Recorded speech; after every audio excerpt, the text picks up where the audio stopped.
रंजालि बैसागुनि अमा बुथारनो नागिरदों नै लोगोफोर जोंहा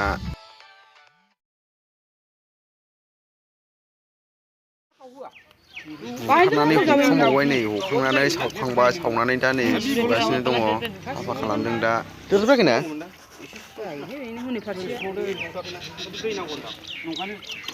अमाया देन्जार आथा दंखायो ओंखायनो बै आथिंनिया थाबाय आरो बेखौ दा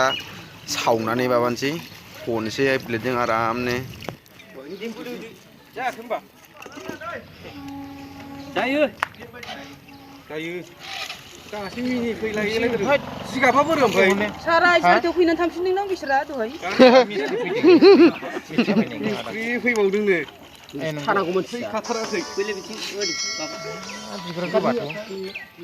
माथो गोबासो रोजाथार जागोन होननायालाय जागोन बे उदैयाव गोबा जाखायो गोबासो नुखादों नुबाय नों दा माबाखौ नुबाय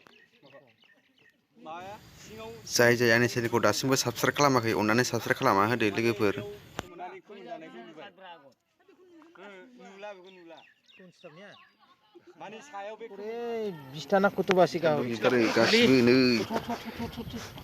बरनबायबो बिबुआ देन्जार मेजेम दंखायो नारजि जानो बरिया जाखागोन थोबसेबो गैया रुवाजों दे माथायानो गेब्लेजोबनाय देग्लिजोबनाय माथायाव बिबुनि मेजेम बरननो नागिरदों नै आंखौ लांजानो गिनानै माबा फुङाव दोनथ'नो माबा आं लाङाब्रा माबेया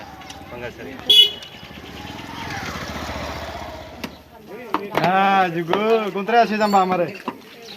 kontra gue jalan apa babi nih video apa lagi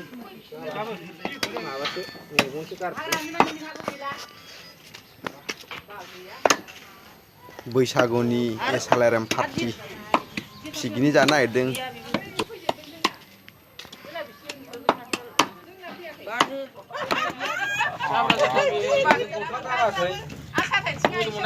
अमायाथ' देन्जार मेजेम बरियाखा सोरबा हाबा लादोलै आं आंखायनो सन्देहखौ होनबाय आं माबा खिउलै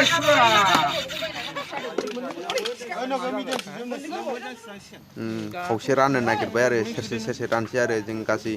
51 जन दं नालाय बेखौ दा 51 जननो एसे सेरसे सेरसे खरै राननो नागिरदों आरो रानगासिनो दं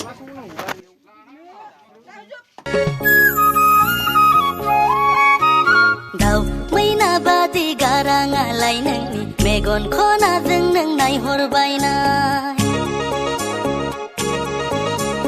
दाउ मैना बादि गाराङालाय नोंनि मेगन खनाजों नों नायहरबायनाय